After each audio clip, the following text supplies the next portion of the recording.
This is Alex DeVries over at Thunderbird International, sunny St. Petersburg, Florida. Doing a quick rundown the NC895 Sport by Jeanneau. Starting at the bow, you see the forward bow entrance, the Lumar windlass, and the nice bow seat you can get. Tons of great room, teak table, tons of room for entertainment.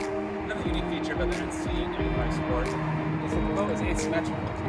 So the starboard walkway is a lot wider, so getting into the aft is a lot easier. Let's go that way now.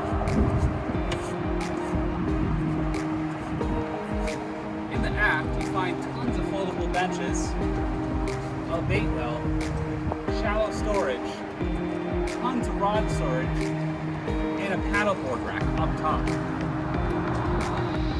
Coming inside, you see a lot of similarities in the regular NC895. Reversible co-pilot seat, large helm station, nice controls, and tons of storage down below. Heading down below, you'll find an area with tons of headroom, 2 private berths, and a full walk-in head.